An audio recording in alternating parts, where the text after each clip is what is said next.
Hey guys, welcome back to the channel. I have another video here. This time working on a 2001 Jaguar JK8. This is actually coming from North Carolina. They have a very unique concern with this instrument cluster. So I have it connected and actually being able to reproduce the concern in here. She actually sent me a video that I want to show you of the concern happening in the car. And I always try to reproduce the concern here to see if it's something the car is shorting out the cluster or the cluster itself is the one that has the problem. All right, so let's first show you the connections in here. Well, before I do that, make sure that I stop the intro because this one sometimes tries to start by itself. All right, so I have everything ready and you're going to be able to see it from there. Let me just move it so we don't have that much of a glare to make it less as possible. You will see it here on this needle going wild. I have actually a decade box in here with the signals for the fuel level sensor out on the yellow connector, which is called FC25 and pins 13 and 14, but I'm going to show you the diagrams in a second. All right, so I created always a folder for the customer, and this is the video he sent me. So I want to play the video so you guys can see it. So it will be, first, just ignition on, the gauge is reading normal, everything is looking okay in there, right? And then he starts the car, and then I think as the coolant temperature start to read, like out of the blue, which is, was the car warm or not, right? The ignition was on. But you can see how the fuel level went down. Now the coolant temperature went again down. He said the speedometer doesn't work. And the RPM is the only one that works. Kind of like okay. So this is, he said it's very, very weird the way it's acting. So I always take pictures of the instrument cluster, how it came here. I always mark it, and then I do a connection. In this time, I didn't have nothing connected to that yellow connector that I, again, where the signals for the fuel level are. So I'm going to also, I make this, which is the instrument cluster connector and the connectors itself, when I know what signals do I need or not. And it has very good communication on CAN bus, and I put that in there. There is no bidirectional control that you can do with this cluster, which is sadly, it's a 2001, so we cannot expect that much from an old cluster. So many spam calls. But then I put the notes up in the tab. Test the fuel level sensor at the instrument cluster. Locate the yellow connector FC25. Pin 14 is a red white, which we can see here. I got that I'm in here. So we can see on this side where I'm moving the arrow, that's a yellow connector, and pin 14 is indeed a red and white, and that is the ground. And then pin 13 is a black and wire, which is the feedback. Cluster supplies power to go through the sensor. Being pulled down right by the sensor, this should be around battery voltage if the tank is empty and 0 volts if the tank is full. I do see battery voltage with the sensor unplugged, and if you unplug the connector and measure the resistance of the two pins, which is good, right? Again, on the connector, right? The reading should be around 900 ohms with an empty tank and 80 ohms with a full tank, which is great because now I know what I need to provide on the decade box to do my tests.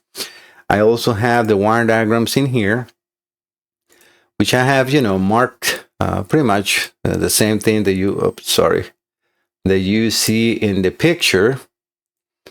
I just move it over to there, so I don't have to be visiting in here, but we can see how the actual pin 14 and 13 go over to the fuel level at the top of the fuel of the tank, and we got the powers and grounds, and the communication on this one, it happens in pin 10 and pin 24, even though it has an in and out and SPC data bus. It's different communications on this car, but for what I need to use it or test, this is all I really need to do.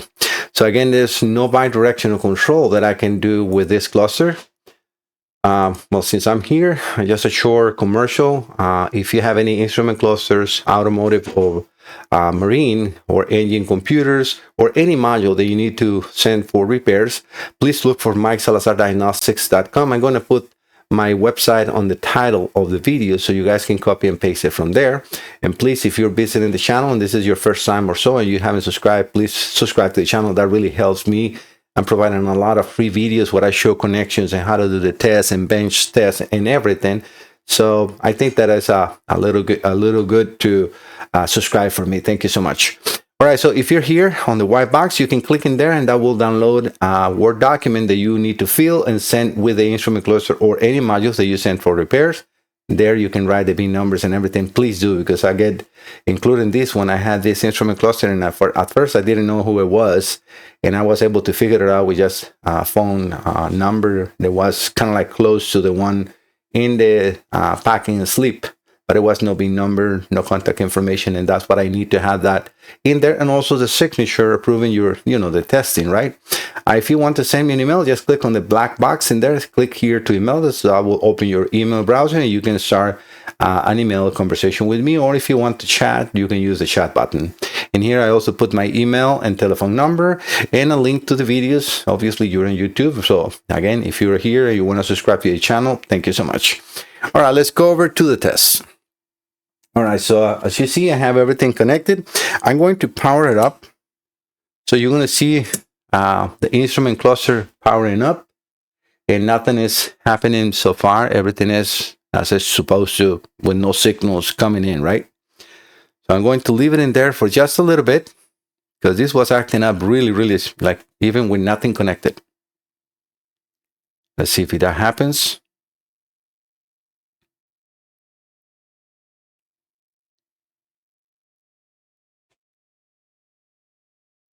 Going to turn the ignition off and turn it back on.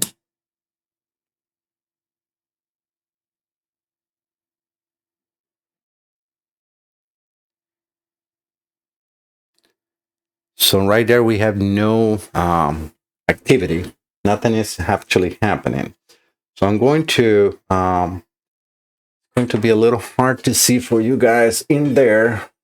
Let me put like that. You can see what this is reading. So the yellow wire, I have the multimeter connected to ground as well. So the yellow wire, the green wire that I'm having right now is connected to pin 13, which as you can see is reading 11.49 or 11.5 volts. If I read the other wire, which is connected to pin 14, it's around 0.2 volts. So it's not really a perfect ground, but it is close to ground, let's say, right? And I have, actually, let me move this to a correct reading. I have 990, so that's a little over the resistance that's supposed to be needed for the actual go to 0. But I'm, it's greater, so it should be no problem. So I'm also going to connect that because as you can see, when it's in 990 ohms, it's actually reading 3.7 volts, not battery voltage as we have in that image. So that is definitely not matching the concern, or not the concern, the values that we're supposed to have here. I'm going to bring this down to 90 ohms, which if we go back to that image, just 1 second. Let's read again. It says 900 ohms empty and 80 ohms with a full tank. So 80 ohms should be now reading for the full tank, and it's not moving. So let's switch the ignition on and off.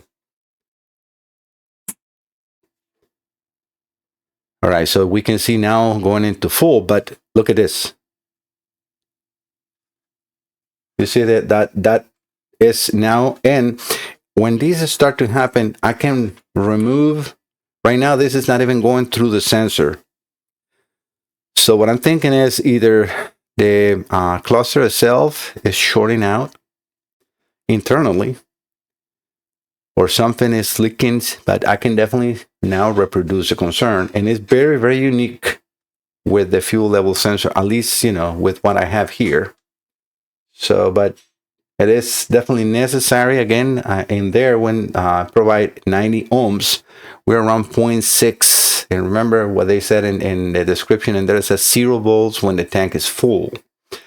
So, and this is taking the measurements at the vehicle, right? So this is a known good values from the same exact car.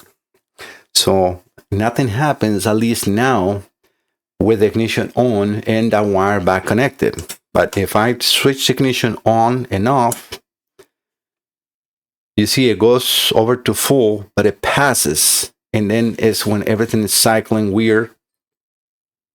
Again, I can remove that wire and that weird activity keeps happening. So right now we're not supplying any power. And if I turn the ignition off and the ignition back on, before it was actually, I've been doing the test a few times. Even when I set the ignition, and sometimes it goes up without the wires even connected. So it kind of like it's either, like I said, either a leaked capacitor or problems internally. So my goal here is to reproduce the concern and show the customers and you guys too that we definitely have an issue. The other goal that I have by having you here is to, if you have a car like this, so you can see pretty easy where powers and grounds are. So I mark everything in here. So pin 6, if it's pin 6 is illumination, so that will be a power through the dimmer, because it's not a full power. It goes through a dimmer to dim the lights internally in the cluster. So but that one I don't really need it. Can high and can low, I don't really need it for this test. I'm not even connected to a scanner, and I can read the faults, and that's it. It says fuel level sensor open or something. But the rest of the stuff, pin 1 is ignition, pin 15 is a battery voltage, and then grounds, and pin 16 and pin 4. One thing that I noticed based on this picture that I found on Identifix, and it's coming directly from Jaguar, as you can see, is that the pins were wrong. Looking at the pin outs, at least in this connector, on the black connector, the pin 1 is at the bottom, not at the top, how it's shown on here. So that's what I put those red numbers of 1 and 14 and 13 and 20 and 26 to remember that. And I put in there, check these pins are backwards. So like that, I remember whenever I'm going to do not go into automatic mode and connect that is in there, because it will not power up. But yeah, so definitely we have a problem on the car.